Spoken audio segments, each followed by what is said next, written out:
Drew, after that goal, I must admit, I started to doubts crept in. I start to think this is Crystal Palace or something all over again. It's slipping away, even though it's so unlikely anyway. But I know you're always the calmest man, if you were in Liverpool anyway, but in America as a Liverpool fan.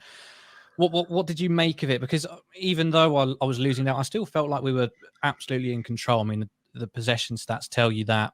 And I thought we played relatively well. It just no real clear-cut chances came until Minamino's goal. Yeah, it was a bit odd for me because I was screaming I was at the pub, not screaming, but I was like, that's a foul, that's a foul, that's a foul. And when it even went to VAR, I was just like, how did they not bring that back? That was a clear foul on Jota. And I just didn't understand that, but I was like, all right, well, they messed up and we'll just have to move on with the game. It's not the first time VAR has screwed up this season. So, and I don't think Southampton really had another chance that game, like a clear cut chance. And that's for me where, like, even at that point, I think the whole game, it was like 75% possession to Liverpool. So it just, like, I felt like our passing was pretty good. Like, we didn't have the lethal clear-cut chances every time we got the ball, but we were getting enough opportunities where it just seemed like we'll get it over the line. It felt weird. Like, it didn't seem like a game where either side was really gunning for it. It just kind of seemed like almost like a training exercise where, like, we just see it out at the end of the day. And it was kind of interesting to see Southampton's fans be the ones really, like, with 15 minutes left, going like, what are you doing? You're only you're only down a goal. And just showed like the lack of belief in Southampton's team. And we're just going to get it. We're going to get it done. And that's what we did. Speaking of that refereeing decisions, I think there was a lot of people saying that Martin Atkinson's performance wasn't great, James, but I wasn't particularly surprised that wasn't pulled back. Is it the same phase of play? I think that's what it comes down to, isn't it?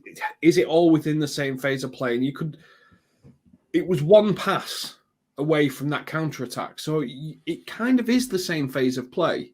But Martin Atkinson retires that might have been his last ever game. You don't care. He's not a fan of either club or anything like that. I would never say he's a biased referee. I don't think he's ever been that way. I just would never say he was a great referee. I think he misses too many things.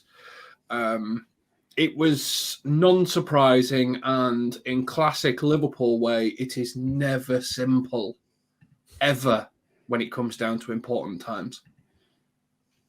No, absolutely. I mean, just quickly, Charlie, not really Liverpool related, but Hyler made a shocking discovery that Martin Atkinson, once he retires, is going to go into a coaching role for new referees.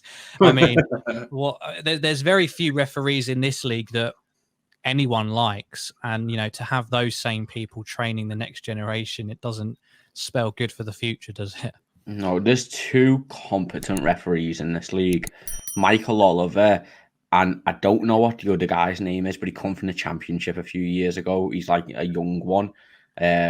Completely forgot his name. I don't think he referees every single match week, but them two are the only good referees in this league.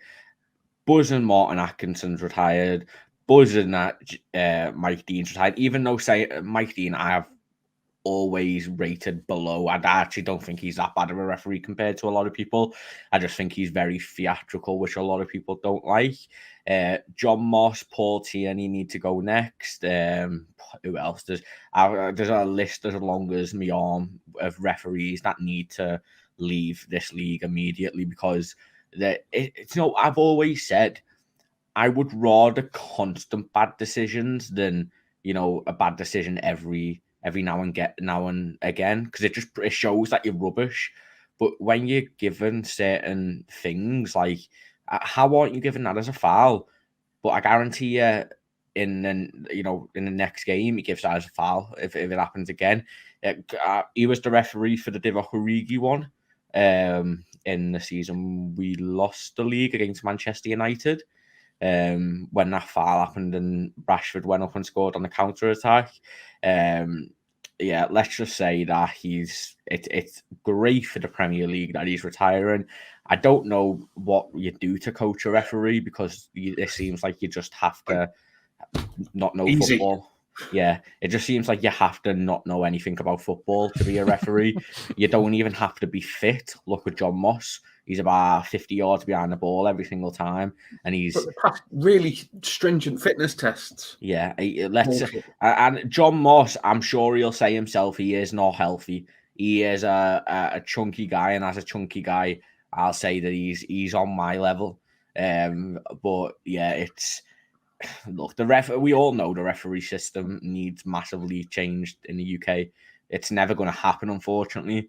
But yeah, it is what it is. But thankfully, Martin Atkinson's retiring.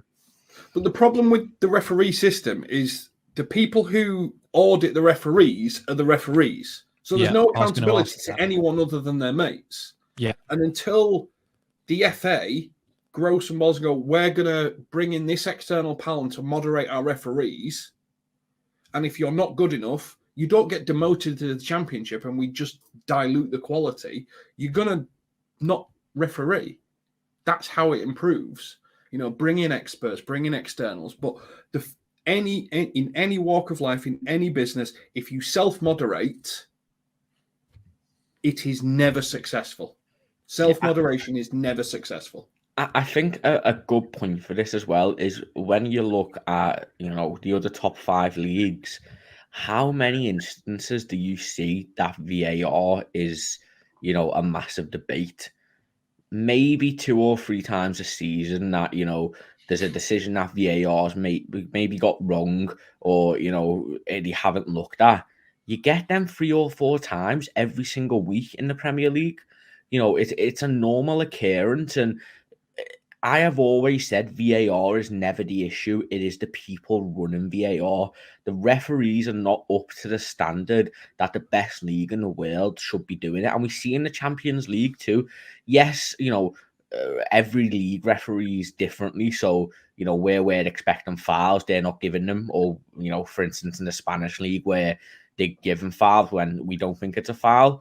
But major decisions very, very rarely go against people in the, they get wronged in the Champions League, and it's proof. And I know he said when he didn't go to the World Cup, the reason it had no reason to do with the standard of refereeing, why no English referees went to the World Cup.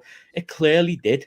It clearly did. The referees are rubbish, and that's another point. But VAR is a massive issue, and it's not because of VAR, it's because of the current crop of referees who are in charge of it. And I've always been behind either referees wearing a mic or referees doing a post-match interview. One of them two. I don't care what they choose, but as fans, we need more clarification as to why they have given that decision. There needs to be a mic straight away. I'm bang on for the mic, and I'm really behind the idea that a VAR ref is not a match ref. They are different skill sets. Looking at something on a television screen, analysing it on a computer is not the same as looking at it live and being able to make split decisions. You need to train in 2 different ways.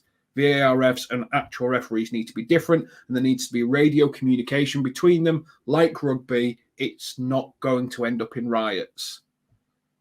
I mean, people just need to calm down. If people can hear it, yes, you'll get boos and stuff like that, but that's it. Oh. Yeah. I mean, final point on that.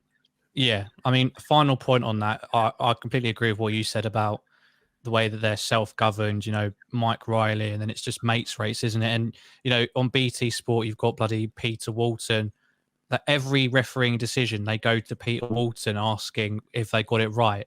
How many times has he disagreed with the referees on the field when we all know that it's clearly not right? So, yeah, there definitely needs to be somebody external looking in on that. And some of the things you've said there definitely sound like they should be put in place. But if anyone's watching, then please do take notes.